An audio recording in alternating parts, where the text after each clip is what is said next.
আসসালামু আলাইকুম রহমতুল্লাহি ওয়া বারাকাতুহু। দেশবাসী প্রবাসী সকলকে জানাচ্ছি আজকে শুক্রবার, পবিত্র জুমার দিন, গরিবের হজের দিন এবং সকল মুসলমান ভাই বোনদের গুনাহ মাফের দিন। আজকে এই দিনে আমরা সবাই উজু গোসল করে আল্লাহর ঘর মসজিদে যাব।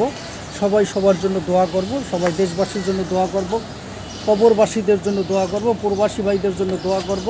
আজকে পবিত্র দিনের উসিলায় মহান আল্লাহ তাআলা যেন আমাদের সকলকে মাফ করে দেয়, সকলের গুনাহ মাফ করে সকলকে পবিত্রতা দান করে, পবিত্র করে দেয় এবং এই বিশ্বের যে অশান্তি, যে যুদ্ধ লীলা শুরু হচ্ছে, সেই যুদ্ধ বন্ধ হয়ে যেন বিশ্বে শান্তি প্রতিষ্ঠিত হয়, সেই জন্য সবাই দোয়া করবেন। বিশ্বে অশান্তির যে অগ্রদূত নেতানিয়াহু, বিশ্বে অশান্তি সৃষ্টিকারী যে ইসরায়েল দেশ, সেই ইসরায়েলকে যেন আল্লাহ হেদায়েত দান করে এবং নেতানিয়াহুকে যেন ধ্বংস করে দেয়, সেই কামনাই করি। আজকে এই পবিত্র জুমার দিনের উসিলায় মহান আল্লাহ তাআলা যেন সকল মা বাবার কবর আযাব মাফ করে দেয় এবং সকল মা বাবাকে সুস্থতা, জীবিত সকল মা বাবাকে সুস্থতা দান করে, সেই দোয়াই করি। প্রিয় বন্ধুরা, প্রিয় ভাইরা, সবাই কেমন আছেন কমেন্টে জানাবেন। সবাই সবাইকে জুমার দিনের শুভেচ্ছা জানাবেন।